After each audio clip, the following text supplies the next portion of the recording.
We now invite Piu Piu to share her story.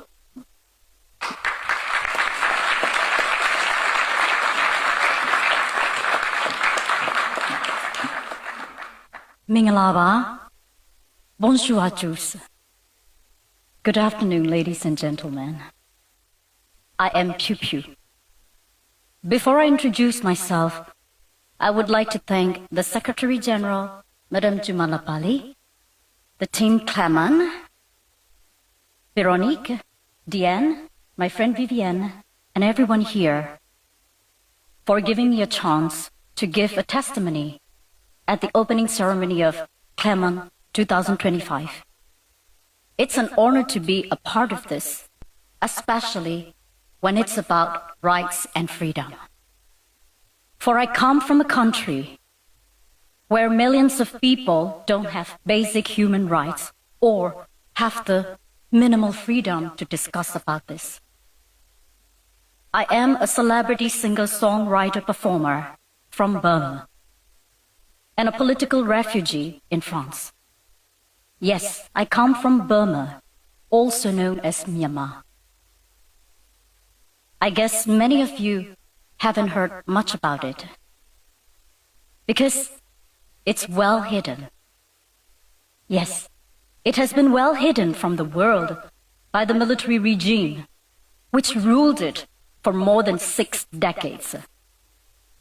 Myanmar is actually the largest continuous land piece in Southeast Asia, rich in natural resources from gold, jade, ruby to rare earth, and situated between the two powers, China and India. It is quite the same size as France, with a population of 60 million people. But unfortunately, only 50 million are inside the country. The rest 10 million are displaced outside due to the long history of civil war, political unrest, violations of human rights, lack of freedom, and different kinds of oppression caused by the military rule. And I am one of these 10 million. How did a Burmese celebrity artist end up as a refugee in France? At the dawn of the 1st February 2021, the first day of the parliament of our newly elected democratic government, my country has been seized by the comeback military coup, arresting our president, our state councillor Aung San Suu Kyi, and almost all of the parliament. It was followed by a huge uprising all over the country. A few weeks later, the hunters started to gun down the peaceful protesters. I published a song called Tears on my social media with the footages of the violent crackdown of the peaceful protest. The song became viral, and the hunter put me on the warrant list with the accusation of defaming the state under the Penal Code 505A, in which the accused can be imprisoned for at least 3 years. You might be wondering if it's really possible to imprison an artist for publishing a song on a social media in 21st century, right? Yeah, it is possible in Myanmar. I had 2 choices. One is to apologize to the hunter, appease with them, make a deal, not to involve in the politics again, and shut my mouth, pretend that nothing has ever happened in Myanmar, continue my career as a megastar, and let them use my image for their normalization propaganda to the world that everything is fine in Myanmar. Otherwise, I would get arrested and go to the notorious prisons of Myanmar.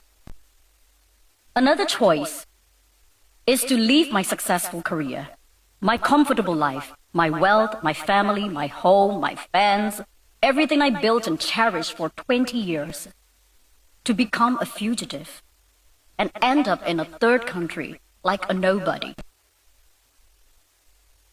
I chose the second option because I couldn't shake the bloody hands of the hunter who have killed and tortured thousands of my fans and my fellow citizens. My choice had huge risk and consequences, of course. Finally, I had no choice but to decide to leave my country and everything I cherish. In the darkness of the one rainy night, I mustered all my courage and crossed the river between Myanmar and Thailand on an old Michelin tire. Yeah, that Michelin tire. Well, that's how I ended up in Clermont-Ferrand, don't you think so? Well, that was a nightmare for me that night, actually.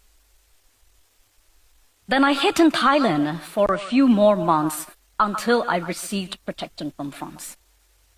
But not everyone was that fortunate. Some of my fellow resistant artists got arrested, some imprisoned, and one famous musician got killed in the frontiers. And one famous hip-hop artist, who is also the member of the parliament, got a capital punishment, and he got executed in prison. That execution was the first in 30 years of our history. And now you might be wondering, what's happening now in Myanmar 4 years after the coup? Well, the cruelty of the regime is becoming more severe each day, although the plight of my country and my people has unfortunately become less visible in the world's news lately. The military junta is killing its own people. They continue to commit crimes against humanity, targeting civilians, schools, hospitals, places of worship. There are already 30,000 people arrested, nearly 10,000 people murdered, not only in prisons or in conflict areas, but also from daily airstrikes by hunters' fighter jets on civilians' residential areas and war camps, destroying hospitals along with their patients and leaving temporary schools with bloody classrooms. About 3.5 million internally displaced people across the country, and hundreds of thousands of children without access to proper education, healthcare, and vaccination.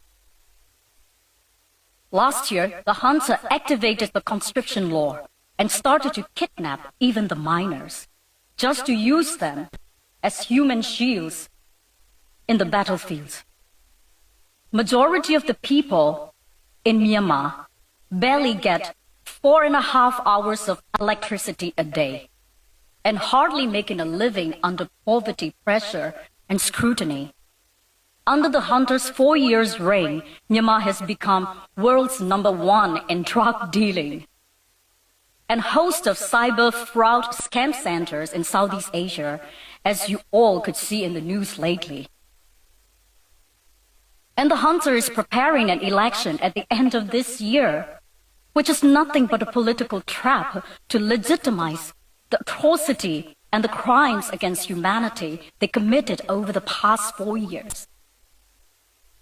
But people of Myanmar have decided to fight back and form People's Defense Army since September 2021. They had to resort to armed revolution, sadly, to regain freedom, justice, and democracy that they truly deserve. People from all walks of life, university students, teachers, lawyers, doctors, engineers, artists, bankers, farmers, etc., join in the resistant army. They have given up their dreams, their futures, their careers, their families. When I see the crowd here today,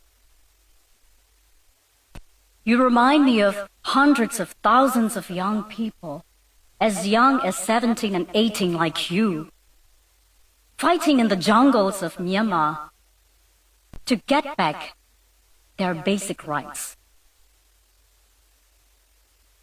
People like us, who are scattered and displaced around the world, also participate in the revolution in different ways, like what I'm doing right now, speaking out about our country and helping the war victims with humanitarian aids.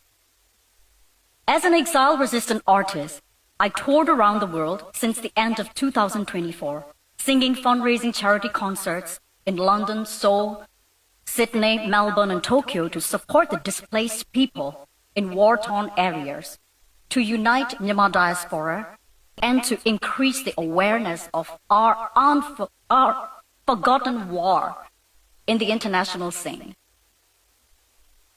As a result of that, 4 months ago, the junta revoked my citizenship. Now I'm not only a nobody, I have no nationality and no citizenship anymore. But that's not gonna stop me. I will continue my fight. I will continue to speak out the truth to raise awareness of our forgotten country and our forgotten war. I will continue to do whatever I can. This chance of my 10 minutes testimony here means so much to me and to my people of Myanmar. Your presence, especially that of young people here, encourages us, and your attention ensures us that we are seen, we are heard, we are recognized, and that we are not forgotten.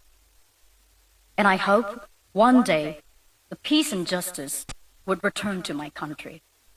Thank you very much. Have a wonderful day.